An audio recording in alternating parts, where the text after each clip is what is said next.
നിൽക്കാൻ പറയുമ്പോൾ മുട്ടിലിഴയുന്ന രാഷ്ട്രീയക്കാരെ കണ്ടിട്ടാണ് നമ്മുടെ മുസ്ലിം സമുദായത്തിന്റെ പെൺകുട്ടികൾ പഠിച്ചു വരുന്നത്. എന്തേ പാണക്കാട്ടെ കൊച്ചു ബീവിക്കും സോഷ്യൽ മീഡിയയിൽ വരാമെങ്കിൽ, അവർക്കൊരു ഇൻഫ്ലുവൻസറായി വരാമെങ്കിൽ, മുഖം മറയ്ക്കാതെ ഒരു പുരുഷനോടൊപ്പം കോമൺ ആയിട്ട് ഒരു ചാനലിൽ വന്നിരുന്ന് ഇന്റർവ്യൂ കൊടുക്കാമെങ്കിൽ, എന്തേ പാവപ്പെട്ട ഒരു മുസ്ലിം കുടുംബത്തിലെ പെൺകുട്ടിക്ക് സമർത്ഥമായി പഠിച്ചതിന്റെ പേരിൽ ഒരു സമ്മാനം വാങ്ങാൻ വേദിയിൽ വന്നാൽ എന്തേ അള്ളാഹുവിന്റെ സിംഹാസനത്തിന്റെ കാലൊടിഞ്ഞു പോകുമോ എന്ന് ചിന്തിക്കാനും പ്രവർത്തിക്കാനും ചോദിക്കാനും വിമർശിക്കാനും മുസ്ലിം പെൺകുട്ടികൾ വളർന്നുപോയി. അതിന് ഇവർക്ക് വിനയായത് എന്താണെന്നറിയാമോ? ലാ തുഅല്ലിമൂഹുന്നൽ കിതാബത, പെണ്ണിനെ എഴുത്ത് പഠിപ്പിക്കരുത് എന്ന് പറഞ്ഞു ബ്രിട്ടീഷുകാർ. അതൊക്കെ വലിച്ചെറിഞ്ഞിട്ട് പെണ്ണുങ്ങൾക്ക് വിദ്യാഭ്യാസം കൊടുക്കുന്ന ഒരു നയം സ്വീകരിച്ചു. 10ാം ക്ലാസ് വരെ നിർബന്ധിതമായിട്ടുള്ള ഭൗതിക വിദ്യാഭ്യാസം എല്ലാവർക്കും കൊടുക്കണം എന്ന ഒരു നയം വന്നതോടുകൂടി ഇവരുടെ ആസനത്തിൽ അടികിട്ടി. ആ വിദ്യാഭ്യാസം ഇവർക്ക് വിനയായി. വഅല്ലിമൂഹുന്നൽ ഖയാത്തുത, പെണ്ണിനെ തുന്നല് പഠിപ്പിച്ചാൽ മതി എന്ന് പറഞ്ഞപ്പോൾ ഇന്ന് എത്ര പെണ്ണുങ്ങൾക്ക് തുന്നൽ അറിയാം? എനിക്കറിയില്ല കേട്ടോ. എഴുത്തും വായനയും അറിയാത്ത എത്ര പെണ്ണുങ്ങളുണ്ട്. അതിന്റെ അർത്ഥം മതത്തിന്റെ സ്വാധീനമുണ്ടല്ലോ ഇന്നത്തെ യുവതലമുറ വലിച്ചെറിയാൻ കാരണം ഇത് ഒരു കാലത്തിനും അനുയോജ്യമല്ലാത്തതാണ് എന്ന് മനസ്സിലാക്കിയത് കൊണ്ട് തന്നെയാണ്. ഒരു കാലത്തിനും യോജിക്കാത്ത ഒരു ആശയം, ഒരു മതം, ഒരു മതനിയമമാണ് ഇത് എന്നുള്ളത് കൊണ്ടാണ്. ഇപ്പോ നമ്മുടെ ബാലുശ്ശേരി പറഞ്ഞ ഇറച്ചി കഷ്ണത്തിന്റെ വീഡിയോ ഞാൻ കേൾപ്പിച്ചല്ലോ, ഇപ്പൊ നിങ്ങൾ കേട്ടല്ലോ. ഒരു പെണ്ണിനെ പുരുഷൻ ഇങ്ങനെ നോക്കുമ്പോൾ, അത് മദ്രസയിൽ അധ്യാപകനായാലും സ്കൂളിലെ അധ്യാപകനായിരുന്നാലും ശരി, ഒന്ന് നോക്കുമ്പോൾ അവന്റെ ഉള്ളിൽ ഹോർമോൺ ലൗഡ് സ്പീക്കർ വെച്ചിട്ട് വിളിച്ചു പറയും, എടാ അവള് നിനക്ക് ഭോഗിക്കാനുള്ള വെറും ഒരു ഇറച്ചി കഷ്ണമാണ്, പോയി കടിച്ചു തിന്നോ, ഒരു കുഴപ്പമില്ല. അതുകൊണ്ടാണ് പുരുഷൻ പെണ്ണിനെ കാണുമ്പോൾ, അവളുടെ കക്ഷം കാണുമ്പോൾ, കഴുത്ത് കാണുമ്പോൾ, തോള് കാണുമ്പോൾ, മാറിടത്തിന്റെ പകുതി കാണുമ്പോൾ, തുട കാണുമ്പോഴൊക്കെ ചെന്ന് പിടിക്കുന്നത്, അവന്റെ കണ്ണിൽ അവന്റെ ഹോർമോൺ അവന് കാണിച്ചു കൊടുക്കുന്നത് അതൊരു ഇറച്ചി കഷ്ണമായിട്ടാണ്. ന്യൂറോൺ സിസ്റ്റം ഒക്കെ ഹലാലായാലുള്ള പ്രശ്നമാണിത്.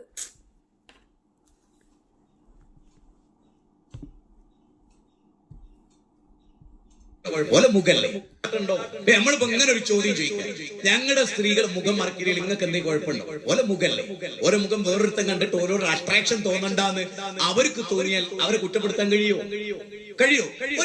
ഒരു സ്വർണ്ണക്കടയുടെ ഷട്ടർ വെറുതെ തുറന്നിട്ട് രാത്രി എല്ലാരും പോയാൽ കള്ളന് കയറാനുള്ള പ്രവണത കൂടോ കുറയോ? അവിടെ സെക്യൂരിറ്റി ഇല്ല, പോലീസില്ല, നല്ല ഇരുട്ടാണ്, ഷട്ടർ തുറന്നും വെച്ചിട്ടുണ്ട്, കള്ളന്മാര് കയറൂലേ? അതുപോലെ ഏതൊരു പെൺകുട്ടിയും പ്രേമിച്ചു തുടങ്ങിയോളം മുഖം കണ്ടിട്ട എന്റെ മുഖം എനിക്ക് മറക്കാൻ പറ്റൂല, പ്രിയേ അല്ലെ? അങ്ങനല്ലേ? ചന്ദ്രനെ പോൽ വിളങ്ങുന്നു ചന്ദ്രികേ നിൻമുഖം എങ്കിലും നാളെ, അവിടെ മുഖമാണ്. അതുകൊണ്ട് ഒരു പെണ്ണിന് തോന്നുകയാണ് എന്റെ മുഖം കണ്ടപ്പാണ് ഓന് രോഗം ഉണ്ടായതെന്ന് തോന്നുക, ആ മുഖമൊക്കെ മറച്ചേക്കണമെന്ന് തോന്നി. അതിൽ നിങ്ങൾക്ക് എന്താ ഇങ്ങനെ നിങ്ങളുടെ മുഖല്ലേ മറക്കണത്? ഓളോളോ മുഖല്ലേ? എന്നിട്ട് അങ്ങോട്ടൊരു ചോദ്യം ചോദിക്കാം, അല്ല ഉത്തരേന്ത്യയിൽ ഉമ്മ പ്രസവിച്ച പോലെ കുറെ സന്യാസിമാരുണ്ടല്ലോ, നൂല് ബന്ധം പോലും ഇല്ല. അല്ല ഉസ്താദെ, പെണ്ണ് മുഖം മറയ്ക്കുന്നത് എന്തിനാ? പുരുഷന് പെണ്ണിന്റെ മുഖം കണ്ടാൽ കാമം തോന്നുമല്ലേ? പുരുഷനല്ലേ ഉസ്താദെ കൺട്രോൾ ഇടേണ്ടത്? പുരുഷന് കൺട്രോൾ ഇടുകയല്ലേ ചെയ്യേണ്ടത്? ആരോ ഒരാൾ ഒരു ഓഞ്ഞ കമന്റുമായിട്ട് വന്നിട്ടുണ്ട്. ആരാണ്? അംബരീഷ് മുരളീധരൻ. ശരി ടീച്ചറെ, നമസ്കാരം. ഞാനൊരു ഹൈന്ദവ വിശ്വാസിയാണ്. വളരെ സന്തോഷം. ടീച്ചറുടെ ആശയങ്ങളെ പരിപൂർണമായും അംഗീകരിക്കാൻ എനിക്ക് പറ്റില്ല, ഞാനത് ആവശ്യപ്പെട്ടിട്ടില്ല. ഞാൻ വിശ്വാസിയായിരിക്കുന്നത് പോലെ മറ്റ് വിശ്വാസങ്ങളെ ബഹുമാനിക്കുകയും വേണം. ആയിക്കോട്ടെ, ഞാൻ വേണ്ടെന്ന് പറഞ്ഞിട്ടില്ലല്ലോ. നിങ്ങളെപ്പോലെ ചിന്തിക്കുന്ന ആളല്ല ഞാൻ. നിങ്ങളെപ്പോലെ ഞാനും ചിന്തിക്കണമെന്ന് നിങ്ങൾ എങ്ങനെ പറയും? ഞാൻ മറ്റു വിശ്വാസങ്ങളെ ബഹുമാനിക്കുന്ന ആളല്ല. ബഹുമാനിക്കണം എന്ന് നിങ്ങൾക്ക് എന്നെ നിർബന്ധിക്കാൻ പറ്റുമോ? ഇല്ലല്ലോ. നിങ്ങൾക്ക് വിമർശിക്കാൻ ഇഷ്ടമില്ല, വിമർശിക്കേണ്ട ഒരു മൂലയ്ക്ക് പോയി മിണ്ടാതിരുന്നോ? വിമർശിക്കാൻ എനിക്ക് സ്വാതന്ത്ര്യമുണ്ടല്ലോ, എനിക്ക് ധൈര്യവുമുണ്ടല്ലോ. അതുകൊണ്ട് അതാണ് അതിനുള്ള മറുപടി. ഇനി പൊന്നു സുഹൃത്തെ, ഇതുകൂടി ഒന്ന് കേൾക്കുക. ഇത് വിമർശനമല്ല, ഉള്ള കാര്യങ്ങളാണ് പറയുന്നത്. നമുക്ക് ഈ കാലഘട്ടത്തിൽ ഉൾക്കൊള്ളാൻ പറ്റാത്ത ഒരുപാട് ജനാധിപത്യ വിരുദ്ധതകളും സ്ത്രീ വിരുദ്ധതകളും നിറഞ്ഞു നിൽക്കുന്ന ഒരു മതത്തിലാണ് ഞാൻ ജനിച്ചത്. അതിൽ നിന്നും ഞാൻ രക്ഷപ്പെട്ടു. മറ്റുള്ളവർക്ക് ബോധോദയം നൽകാൻ ഞാൻ ബാധ്യസ്ഥയാണ്. ആ മതത്തിനകത്തുള്ള മാനവിക രാഹിത്യങ്ങളെ സംബന്ധിച്ച് സംസാരിക്കുമ്പോൾ താങ്കൾ അത് ഉൾക്കൊള്ളുകയല്ലേ ചെയ്യേണ്ടത്. സ്ത്രീകൾ മുഖം മറയ്ക്കുന്ന വേഷം ധരിക്കുന്നത് എന്തിനാണ്? അല്ല, എന്നെ പോലെ ചിന്തിക്കാൻ പറഞ്ഞില്ല എന്ന് അംബരീഷൻ പറഞ്ഞു. പിന്നെ അംബരീഷൻ ഇത് വന്ന് ഇവിടെ എഴുതിയിടേണ്ട കാര്യമില്ലല്ലോ. അംബരീഷൻ ഇത് വന്ന് ഇവിടെ എഴുതിയിട്ടത് എന്തിനാ? അംബരീഷനോട് ഞാൻ ചോദിച്ചോ എന്നെ പോലെയാണോ നിങ്ങളെന്ന്? മറ്റ് വിശ്വാസങ്ങളെ നിങ്ങൾ ബഹുമാനിക്കുമോ എന്ന് ഞാൻ ചോദിച്ചോ? ഇല്ലല്ലോ. പിന്നെ താങ്കൾക്ക് ഇതിവിടെ പറയേണ്ട ഒരു കാര്യവും ഇല്ലല്ലോ. താങ്കൾ ചിന്തിക്കുന്നത് പോലെ എല്ലാവരും ചിന്തിക്കണം എന്നല്ലേ ആ പറഞ്ഞതിന്റെ അർത്ഥം? അല്ലെങ്കിൽ പിന്നെ ഞാനൊരു ഹിന്ദു വിശ്വാസിയാണ്, എല്ലാ വിശ്വാസങ്ങളെയും ഞാൻ മാനിക്കുന്നു, ആയിക്കോട്ടെ. ഞാൻ അങ്ങനെ അല്ല എന്നുള്ളത് കൊണ്ടല്ലേ താങ്കൾ ഇത് ഇവിടെ വന്ന് എഴുതിയിട്ടത്? ഒരു ബ്യൂട്ടി കോൺഷ്യസിനെ കുറിച്ചിട്ട് പറയുന്ന ഒരു വീഡിയോയ്ക്ക് താഴെയാണെങ്കിൽ താങ്കൾ അത് എഴുതുമോ? ഞാനൊരു ഇസ്ലാം മത വിമർശകയാണ്, അതുകൊണ്ടാണ് താങ്കൾ വന്ന് ഇവിടെ എഴുതിയിട്ടത്. അല്ലെങ്കിൽ താങ്കൾക്ക് അതിന്റെ ആവശ്യമേ ഇല്ല. അപ്പോൾ എന്റെ മതത്തിലെ സ്ത്രീ വിരുദ്ധതകളെ കുറിച്ച് ഞാൻ പറയാതെ പിന്നെ അംബരീഷൻ പറയുമോ?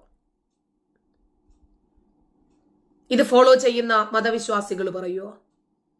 ഈ മതം ഉപേക്ഷിച്ച് എനിക്കല്ലേ ഇത് ഫ്രീ ആയിട്ട് പറയാൻ പറ്റുള്ളൂ, യാതൊരു റെസ്ട്രിക്ഷനും ഇല്ലാതെ, സെൻസറിങ്ങും ഇല്ലാതെ. അപ്പോ താങ്കളിനി മുസ്ലിം ആയിരുന്നാലും, താങ്കളുടെ അക്ഷരത്തെറ്റുള്ളതുണ്ട്, താങ്കളിനി മുസ്ലിം ആയാലും ഹിന്ദു ആയാലും ക്രിസ്ത്യാനി ആയാലും അത് എന്നെ ബാധിക്കുന്ന വിഷയമേ അല്ല. ഈ മതത്തിലെ മാനവരാഹിത്യത്തെ കുറിച്ചിട്ടാണ് പറയുന്നത്. ഒരു സ്ത്രീ ഹിജാബ് ഇടുന്നു, എന്തിനാ ഇടുന്നത്? പുരുഷൻ അവളെ കാണുമ്പോൾ പുരുഷന് അവളെ കയറി പിടിക്കാൻ ഒരു ടെൻഡൻസി ഉണ്ടാകും, അത് മറയ്ക്കാനാ. അങ്ങനെയാണെങ്കിൽ മുസ്ലിം സ്ത്രീകൾ മുഴുവനും പർദ്ദയിട്ടു വിചാരിക്കുക. ഇസ്ലാം മതത്തെ വിശ്വസിക്കാത്ത സ്ത്രീകളുടെ കക്ഷവും വയറും തോളും കഴുത്തും ഒക്കെ കാണത്തില്ലേ? അവരെ പിടിക്കാനും തോന്നത്തില്ലേ? അതിന്റെ അർത്ഥം എന്താ? പുരുഷന്റെ കണ്ണിനാണ് നിയന്ത്രണം വേണ്ടത്. മുസ്ലിം സ്ത്രീകളെ മാത്രം കാണുമ്പോഴാണോ പുരുഷനിലെ പുരുഷ ഹോർമോൺ ഉണർന്ന് പ്രവർത്തിക്കുക? ആണോ? അപ്പോ അംബരീഷ് കേൾക്കാൻ വേണ്ടിയിട്ട് ഒരു വീഡിയോ കൂടി ഞാനിവിടെ പ്ലേ ചെയ്യാം. അതും കൂടി കേട്ടിട്ട് പോയാൽ മതി സുഹൃത്തെ. കേട്ടോ? ബലാത്സംഗങ്ങൾ വർദ്ധിക്കാനുള്ള കാരണത്തെക്കുറിച്ച് പഠിച്ചിട്ടുള്ള എല്ലാ മനഃശാസ്ത്രജ്ഞരും പറയുന്നത്, ഇപ്പൊ നിങ്ങൾക്കറിയോ 5 വയസ്സുള്ള പെൺകുട്ടികൾ വരെ ബലാത്സംഗം ചെയ്യപ്പെടാനുള്ള ഒരു കാരണം ആധുനിക ഫാസ്റ്റ് ഫുഡുകൾ, അതായത് ആധുനിക ഭക്ഷണങ്ങൾ കഴിച്ചിട്ട് തടിച്ചു വെളുത്ത പെണ്ണ്. എന്നിട്ട് നമ്മൾ എന്ത് ചെയ്യും? ഇവിടെ ഇങ്ങോട്ട് കാണിക്കുന്ന ഡ്രസ് ഇടും. ഇന്ന് അംബരീഷ്, ഞാൻ കുറ്റം പറഞ്ഞതല്ല ടീച്ചറെ. ഇത്രയും നാളും ഈ രീതിയിൽ വിമർശനം കൊണ്ട് എന്ത് മാറ്റം ഉണ്ടാക്കാൻ സാധിച്ചു? ഇപ്പൊ താങ്കൾക്ക് വന്ന് പബ്ലിക്കായിട്ട് കമന്റ് എഴുതിയിടാൻ സാധിച്ചില്ലേ? ഇതൊരു മാറ്റമാണ്. കണ്ണുകൊണ്ട് കാണണം, അപ്പോഴേ ഈ സമൂഹത്തിലെ മാറ്റം അറിയാൻ പറ്റുള്ളൂ. താങ്കൾക്ക് വീട്ടിൽ വന്ന് ഈ മാറ്റങ്ങളൊക്കെ എണ്ണി വന്ന് എഴുതി പറഞ്ഞു തരട്ടെ? അല്ലെങ്കിൽ അഡ്രസ്സ് എഴുതിയിട്ട് കത്തെഴുതി ഞങ്ങൾ ആരെങ്കിലും അയച്ചു തരാം. എനിക്ക് ഒരുപാട് അഡ്മിന്മാരുണ്ട്. ഇവരാരെങ്കിലും ഇന്ന് ഈ കാണുന്ന മാറ്റങ്ങൾ എഴുതിയിട്ട് അയച്ചു തരും. സോഷ്യൽ മീഡിയ ഒന്നും ഉപയോഗിക്കാറില്ല അല്ലേ? വലിയ പിടിപാടൊന്നും ഇല്ലാന്ന് തോന്നുന്നല്ലേ? ഓണാഘോഷവും ക്രിസ്മസ് ആഘോഷവും റാലിയും മുസ്ലിം പെൺകുട്ടികളുടെ മാറ്റവും മുസ്ലിം സമുദായത്തിന്റെ കമ്മ്യൂണിറ്റിയുടെ മാറ്റവും അവരുടെ പ്രതികരണ ശേഷിയും ഒന്നും കാണാറില്ല എന്ന് തോന്നുന്നല്ലേ ആള്? പുതിയ സിനിമ സംവിധായകന്മാരെ, പുതിയ സിനിമ നടിമാരെ, നടന്മാരെ ഒന്നും കാണുന്നില്ല എന്ന് തോന്നുന്നു അല്ലെ?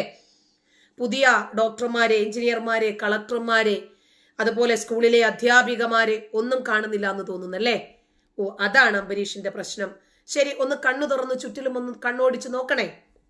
ഒരു 40-50 കൊല്ലത്തിന് മുമ്പുണ്ടായിരുന്ന മുസ്ലിം കമ്മ്യൂണിറ്റിയാണോ ഇപ്പോഴുള്ളത് എന്ന് താങ്കൾക്ക് മനസ്സിലാകും. കേട്ടോ? താങ്കളെ ഇതെല്ലാ മാറ്റവും പറഞ്ഞ് പഠിപ്പിക്കാനൊന്നും പറ്റില്ല. ഇപ്പോൾ കള്ളുഷാപ്പിലെ മുസ്ലിം സ്ത്രീകളെ കണ്ടില്ലേ? മുസ്ലിം സ്ത്രീകൾ വീട്ടിനകത്ത് പേറിയന്ത്രമായിട്ട് ഇരുന്നതാ ഇപ്പൊ മാറിയില്ലേ? ഈ മാറ്റങ്ങളൊക്കെ കാണണമെങ്കിലേ തലച്ചോറ് കൊണ്ട് ചിന്തിക്കണം അംബരീഷ. അംബരീഷന്റെ പേര് പോലെ തന്നെ അംബരീഷൻ ആരാണ് എന്നും ആ അക്ഷരത്തെറ്റോടുകൂടി എഴുതിയപ്പോൾ തന്നെ താങ്കളുടെ ഇന്റൻഷൻ എന്തായിരുന്നെന്നും വ്യക്തമായി. വളരെ